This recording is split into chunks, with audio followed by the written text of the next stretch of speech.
किसान भाई, जैसे कि आप समझ गए होंगे मेरे हाथ में ये पौधा है। हम किस विषय पर बात करने वाले हैं, ये है पीला मोजेक वायरस से प्रभावित पौधा। क्या इसे हम कंट्रोल कर सकते हैं? ऐसी कौन सी दवाई है जिससे कंट्रोल हो सकता है या फिर ये कंट्रोल नहीं होता, इसके बारे में भी हम बात करेंगे। प्रारंभिक अवस्था में इसे हम कैसे कंट्रोल करें, इसके बारे में भी हम बात करेंगे। और व्हाइट फ्लाई के बारे में दो बेहतरीन कॉम्बिनेशन लास्ट में हम बताएंगे। तो किसान भाइयों, स्वागत है आपका मेरे चैनल किसान भारत की जान पर। वीडियो देखने से पहले आप चैनल को सब्सक्राइब कर दीजिए, वीडियो को लाइक और हाइक करना ना भूले। किसान भाइयों, जैसे कि आप जानते हैं, इस समय सबसे ज्यादा सोयाबीन का जो बीमारी नष्ट कर रही है वो पीला मोजेक वायरस।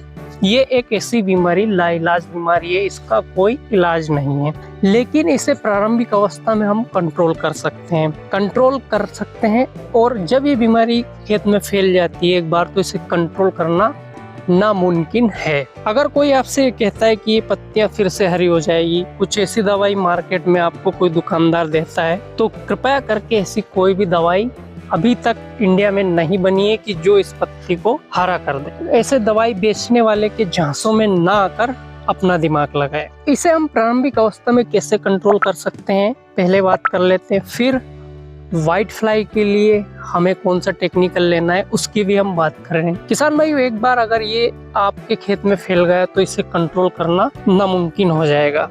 तो प्रारंभिक अवस्था में जब भी आप खेत में घूमते हैं, खेत में आप जाते ही रहते हैं, तो आपको ये ध्यान रखना चाहिए कि हमारे खेत में कहीं इस तरह के पौधे तो नहीं नजर आ रहे हैं। जैसे ही आपको इस तरह के पौधे आपको नजर आए तो उखाड़ कर उसे अपने खेत से दूर फेंक दें। ये वायरस अपने आप में नहीं फैलता है। जैसे ही आपको किसी पौधे में ये वायरस के लक्षण नजर आए, उसको उखाड़ कर फेंक देना चाहिए। इस वायरस को फैलने के लिए कोई वाहक की जरूरत होती है जो इसे फैला सके, तो इसका काम करती है व्हाइट फ्लाई। व्हाइट फ्लाई आप सभी लोग जानते होंगे, छोटा सफेद मच्छर। तो ये इसे कैसे फैलाता है, जैसे ही कोई इफेक्टेड पौधे पर व्हाइट फ्लाई बैठेगी और इसका रस चूसेगी, अगर वो ही व्हाइट फ्लाई जाकर पास वाले पौधे पर बैठकर उसका रस चूसती है, तो ये वायरस उस पौधे में वो दे देती है।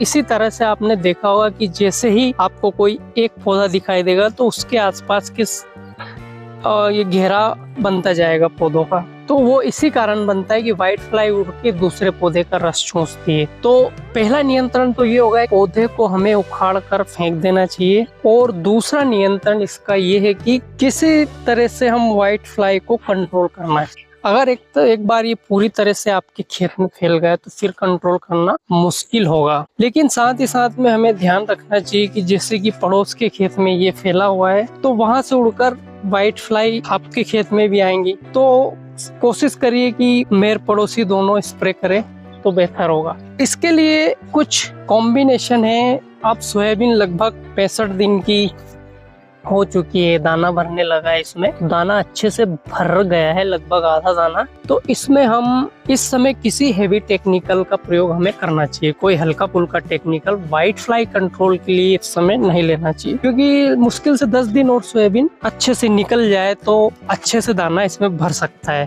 क्योंकि ये सोयाबीन की लगभग लास्ट स्टेज है। इसी में हमें सोयाबीन में व्हाइट फ्लाई कंट्रोल करना है। तो हमें हल्के फुल्के टेक्निकल ना लेते हुए कोई अच्छा सा टेक्निकल लेना है। किसान भाइयों, इस वीडियो में हम दो टेक्निकल की बात कर लेते हैं जिनका स्प्रे इस समय आपको, व्हाइट फ्लाई अगर आपके खेत में है, सफेद मच्छर, तो उसका स्प्रे करना चाहिए।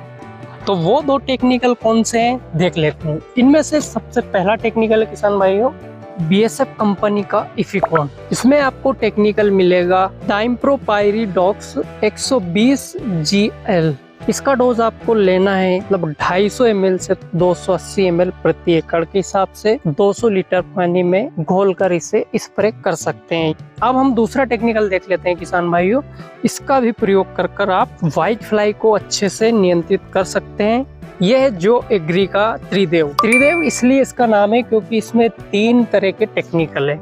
ये सिस्टेमिक और कॉन्टेक्ट आधार पर काम करता है, जो संपर्क में आने से और लंबे समय तक आपकी फसल को सुरक्षित रखने का काम भी करता है। तो इसमें जो टेक्निकल है किसान भाइयों, वो है पायरिप्रोक्सिफेन 8%, डाइफेनथ्यूरम 18% और डाइनोफ्यूरॉन 5% SC फॉर्म में ये आता है। मार्केट में इसके भी बहुत सारे ब्रांड है, जो एग्री का ले लीजिए या आप किसी और का ले सकते हैं। अब हम बात कर लेते हैं इसका उपयोग हमें कितनी मात्रा में करना चाहिए। तो किसान भाइयों 300 ml प्रति एकड़ के हिसाब से आप इसका यूज कर सकते हैं। 2 ml प्रति लीटर पानी के हिसाब से आप अपने खेतों में इसे डाल सकते हैं। तो किसान भाइयों ये एक अच्छा सिस्टमिक और कॉन्टेक्ट बेस आधारित टेक्निकल है। अगर आप इसका उपयोग करते हैं तो 100% आपको रिजल्ट मिलेगा। सॉरी 100% तो नहीं, फिर भी अन्य दवाओं से जितना आपको रिजल्ट नहीं मिलेगा उतना रिजल्ट ये 2 टेक्निकल आपको दे सकते हैं। किसान भाइयों अगर आपके खेत में भी हेवी व्हाइट फ्लाई का आपको प्रकोप दिख रहा है तो फिर आप देर ना करें, इनमें से किसी एक टेक्निकल का यूज करें, या फिर इक्का दुक्का पौधे लग रहे हैं वो आपको नजर आ रहा है तो